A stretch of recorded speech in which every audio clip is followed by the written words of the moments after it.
नमस्कार, स्वागत है आपका जोहार झारखंड के इस बुलेटिन में। आपके साथ मैं हूं सोनाली सिंह। बुलेटिन की शुरुआत करेंगे। रांची में 10 जून को हुई हिंसा के मामले में पुलिस की सुस्ती और कार्रवाई की कछुआ चाल पर बीजेपी विधायक दल के नेता बाबूलाल मरांडी ने गंभीर सवाल उठाए हैं। बाबूलाल मरांडी ने ट्वीट किया है कि शुक्रवार को हुई हिंसा से सरगनाओं के खिलाफ कार्रवाई करने से रांची पुलिस कतरा रही है। बाबूलाल मरांडी ने इसके पीछे पुलिस पर ऊपरी दबाव बताया है, लिहाजा बीजेपी नेता ने पूछा है कि यह दबाव आखिर किसका है। इस पर केंद्रीय गृह मंत्रालय संज्ञान ले। बाबूलाल मरांडी का वो ट्वीट टीवी स्क्रीन पर, जिसमें रांची हिंसा पर बाबूलाल मरांडी ने पुलिस की कार्यशैली और सरकार की उदासीनता पर सवाल उठाए हैं। तो आप ये ट्वीट अपने टीवी स्क्रीन पर देख रहे हैं, जिसमें बाबूलाल मरांडी का ये ट्वीट। बाबूलाल मरांडी ने साफ तौर पर कहा है कि जिस तरीके से पुलिस इस पूरे मामले को गंभीरता से नहीं ले रही है, हिंसा मामले पर पुलिस की कार्यशैली पर कई सवाल उठाए गए हैं, साथ ही सरकार की उदासीनता पर भी सवाल उठाए हैं। बाबूलाल मरांडी ने यहां पर हेमंत सरकार पर जमकर निशाना साधा गया है। केंद्रीय गृह मंत्रालय को इस पूरे मामले में संज्ञान लेने की बात कही गई है बाबूलाल मरांडी की ओर से। साथ ही ये भी कहा गया है कि पुलिस पर ऊपरी दबाव ज्यादा है और इसके चलते पुलिस एक उचित कार्रवाई नहीं कर पा रही है। 10 जून की रांची हिंसा के दौरान अगजनी और फायरिंग की तस्वीरें सामने आई। इसमें पुलिस ने उग्र भीड़ को काबू करने के लिए फायरिंग की थी। रांची के सोशल मीडिया में कुछ ऐसे वीडियो बड़ी तेजी से वायरल हो रहे हैं, जिनमें पुलिस के अलावा दूसरे लोग भी फायरिंग करते दिख रहे हैं। इसमें पहली तस्वीर मेन रोड के संकट मोचन मंदिर के पास की है, जहां लाल शर्ट पहने व्यक्ति फायरिंग करता साफ तौर पर नजर आ रहा है। उसने अपना चेहरा हालांकि ढक रखा है और एक के बाद एक फायरिंग करते जा रहा है। 4 राउंड फायरिंग के बाद उसे वहां मौजूद कुछ लोगों ने अपनी तरफ खींच लिया। हालांकि न्यूज़ 18 न तो इस वीडियो की सत्यता की पुष्टि करता है और न ही किसी भी तरह से फायरिंग की इस घटना को सही ठहराता है। वहीं देखिए, हम आपको दूसरा वीडियो भी दिखा रहे हैं। दूसरा वीडियो आपके टीवी स्क्रीन पर, जहां पर रांची के ही चर्च रोड का ये वीडियो बताया जा रहा है, जहां एक व्यक्ति 10 जून को राइफल से फायरिंग करता नजर आ रहा है। ऐसे में ये साफ है कि हिंसा के दौरान पुलिस के अलावा कुछ और लोग भी थे जो कि फायरिंग कर रहे थे। कौन थे ये लोग और किससे डराने के लिए फायरिंग की जा रही थी, ये गंभीर सवाल है। इसकी जल्द से जल्द पहचान करना बेहद जरूरी है। ऐसे में सवाल ये भी उठता है कि हिंसा में शामिल लोगों की पहचान के लिए ऐसे लोगों के पोस्टर आखिर क्यों नहीं लगाए जाएं। इस पूरे मामले में लगातार पुलिस प्रशासन की कार्यशैली पर भी सवाल उठ रहा है और न्यूज़ 18 लगातार सवाल खड़े कर रहा है कि आखिर फायरिंग करने वालों की कब तक पहचान की जाएगी। सवाल ये भी कि हिंसा करने वालों की तस्वीर जारी क्यों नहीं की जा रही। सवाल ये कि अब तक आरोपियों की गिरफ्तारी क्यों नहीं की गई है। तो ये तमाम सवाल इस पूरे मामले को लेकर लगातार खड़े हो रहे हैं।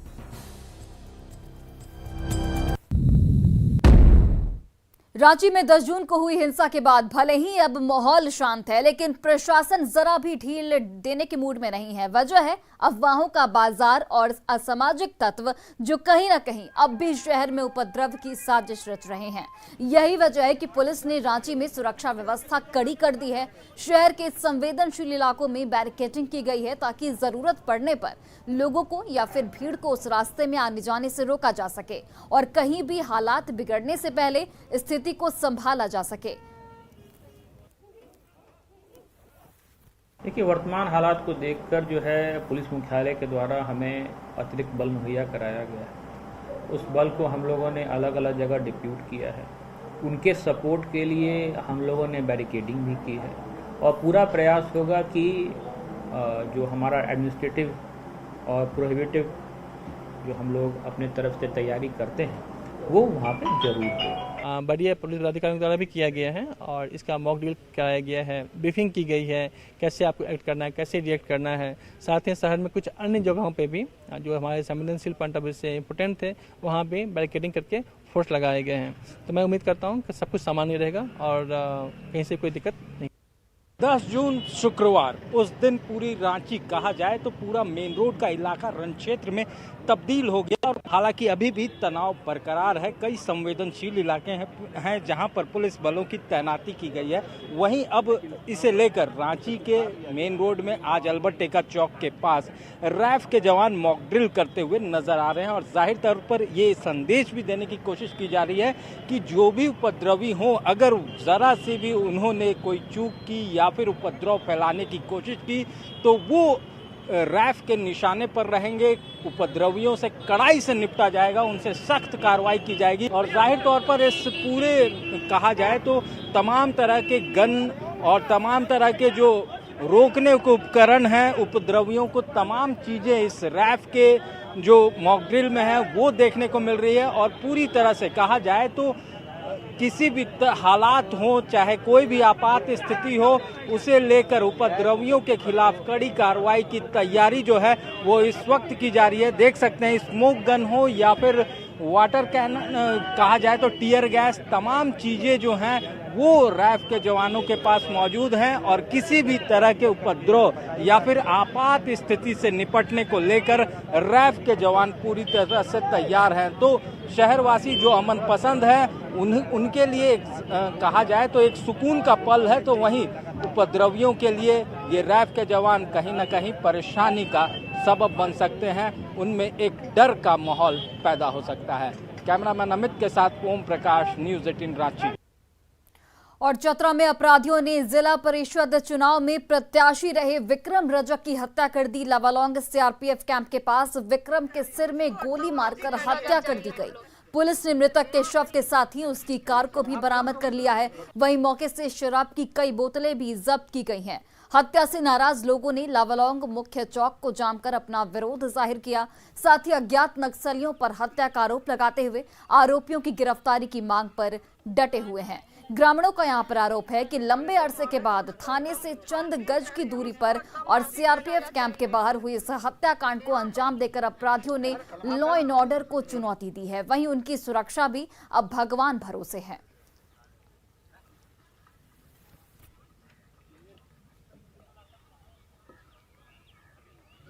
विक्रम रजक के जो एक बेरहमी से हत्या हुआ है, ये बहुत बड़ा दुखद, लावालौंग प्रखंड के लिए दुखद समाचार है।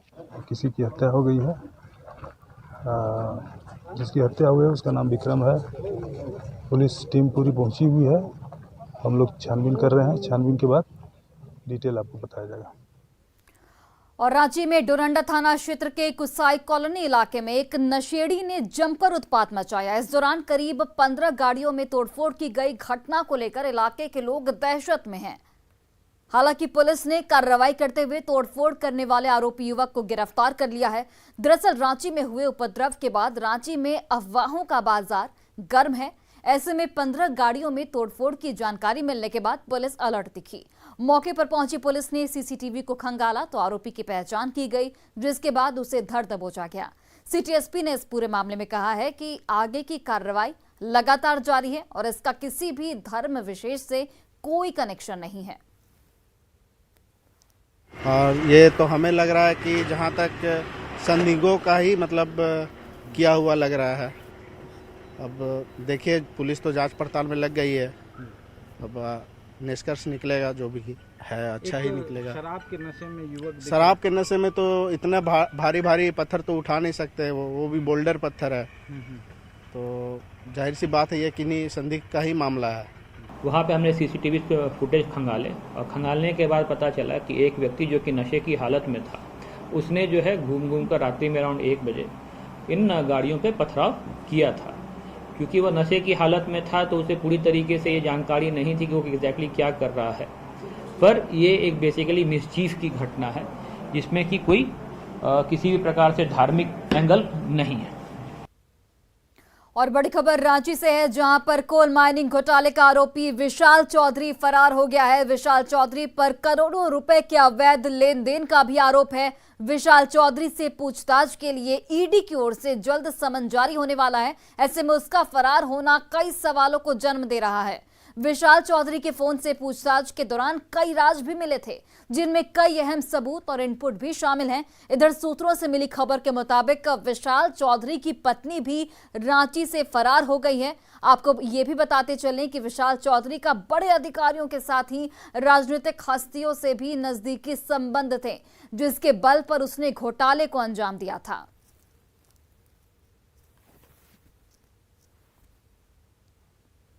कांग्रेस नेता राहुल गांधी से ईडी की पूछताछ के खिलाफ झारखंड कांग्रेस ने राजभवन घेराव का कार्यक्रम किया। राजभवन घेराव में राज्य के कई जिलों से कांग्रेस नेता और कार्यकर्ताओं ने हिस्सा लिया है। रांची के मोरहाबादी मैदान स्थित महात्मा गांधी की प्रतिमा के पास से कांग्रेस ने राजभवन मार्च की शुरुआत की।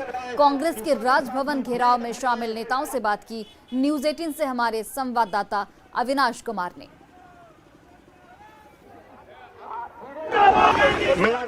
राजभवन घेराव के लिए निकली है और आप देख सकते हैं कि पूरे कांग्रेस के नेता, चाहे वो प्रदेश अध्यक्ष की बात करें, मंत्रियों की बात करें, विधायकों की बात करें।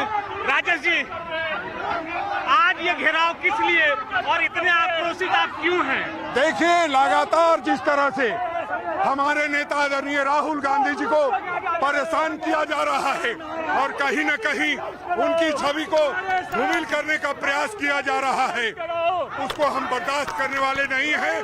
कल हमारे जो AICC मुख्यालय है, जो हमारा मंदिर, मस्जिद, गुरुद्वारा और चर्च है, उस पर हमला किया गया। लोकतंत्र को लोकतंत्र में बदलने का प्रयास किया गया। हम कतई बर्दाश्त नहीं करेंगे। राजभवन का घेराव करेंगे और केंद्र सरकार की ईंट से ईंट बजाने का काम करेंगे। देखिए, ईंट से ईंट बजाने का काम करेंगे। और इस वक्त अगर आप देखें, भीड़ में बहुत सारे जो नेता हैं, पार्टी के विधायक हैं, मैंने पहले भी कहा कि तमाम लोग इस भीड़ में शामिल हैं। बादल जी, लगातार ईडी जांच कर रही है। आप कह रहे हैं कि हमने कोई गलती नहीं की, लेकिन ईडी रोज बुला रही है। देखिए, आप देख रहे हैं कि सिर्फ विभिन्न तरीके से अपने शक्तियों का दुरुपयोग करके कल दिल्ली में जिस तरह हमारे दफ्तर पे और पत्रकार बंधुओं के साथ, हमारे नेताओं के साथ जो कार्रवाई की गई, वो साधुवाद का परिचायक नहीं है। उसको लेकर हम देश की जनता के बीच जा रहे हैं। ये 2015 का जो न्यायालय द्वारा इसको बंद कर दिया गया था, फिर उसके रूप रिओपन करने की क्या है? लोकतंत्र में भावना से ग्रस्त होकर कोई भी काम करना चाहिए। अगर ऐसा करता है तो राजतंत्र कायम होगा। हम लोकतंत्र के पक्षधार हैं और लोकतंत्र की लड़ाई लड़ रहे हैं। सामने से पार्टी के तमाम बड़े नेता हैं, वो इसमें शामिल हैं। अगर हम कैबिनेट मंत्रियों की बात करें, अगर हम विधायकों की बात करें, अगर हम सांसद की बात करें, तो वो इस जुलूस में शामिल हैं। और इस तरह से धीरे धीरे अब ये राजभवन की तरफ कांग्रेस का ये रैली, कांग्रेस का ये घेराव, कांग्रेस का ये मार्च आगे बढ़ रहा है। कैमरा पर्सन संत के साथ अविनाश कुमार, न्यूज़ 18 रांची। और गिरिडीह के निमिया घाट थाना क्षेत्र के श्री बाजार से एक्सिस बैंक के ATM को अपराधी उखाड़कर भाग रहे थे। इस मामले की जांच में जुटी पुलिस ने 3 अपराधियों को गिरफ्तार कर लिया है। इसके साथ ही ATM में रखे 27 लाख रुपए भी सुरक्षित बचा लिए गए हैं। गिरफ्तार 3 अपराधी बिहार के रहने वाले हैं, जबकि 5 अपराधी पुलिस की कार्रवाई के दौरान भाग निकले। फरार अपराधियों की गिरफ्तारी में पुलिस जुट गई है। इनके पास से पुलिस ने कार के साथ ही ATM काटने के औजार और 5 मोबाइल फोन भी बरामद किए।